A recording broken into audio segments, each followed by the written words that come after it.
Also tonight, the West End community is in mourning following the death of a son of the soil and a well-known businessman. Artis Neely is known for his legacy of entrepreneurship and the way he helped shape the political landscape on Grand Bahama.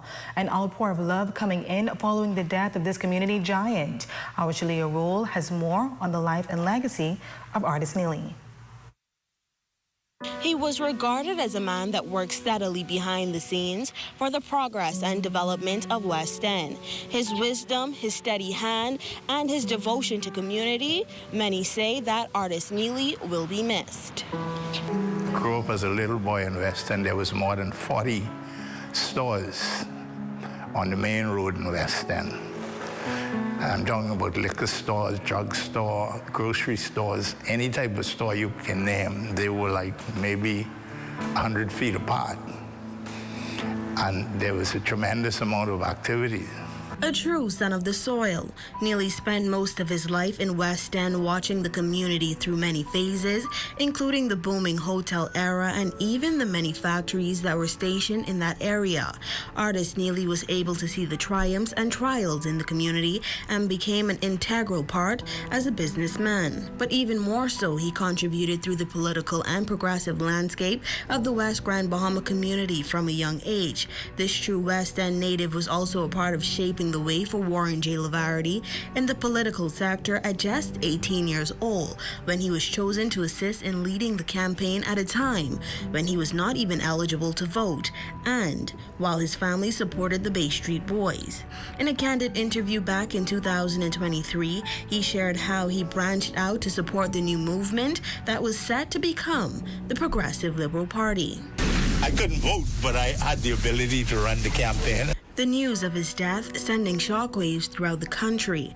Extending condolences to this giant of a man is Prime Minister the Honorable Philip Davis. In his press release, he says Artis Neely lived with purpose and that he stood for something, stating that the progressive cause shaped decades of political and economic life in West Grand Bahama.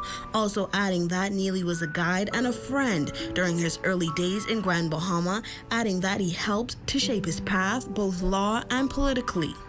Also giving condolences is the chairman for the Progressive Liberal Party, the Honorable Fred Mitchell, who says that no one could doubt the commitment of Artis Neely to the Progressive Liberal Party's cause, as he was the solid for multiple generations of leaders in Grand Bahama and on the national scene, also stating that he is also experiencing personal loss, as Neely played a major part in his political and business involvement in Grand Bahama. The Minister for Grand Bahama, the Honorable Moxie, also releasing a statement to offer condolences, adding that Artis Neely was a living voice of history for Grand Bahama, shaping the transformation of communities and preserving the narrative of our shared progress, and that Neely's early advocacy for a fairer Bahamas and his steadfast belief in an independent nation reflected a vision far ahead of his time. And Member of Parliament for West Grand Bahama and Bimini Kingsley Smith offering condolences as well,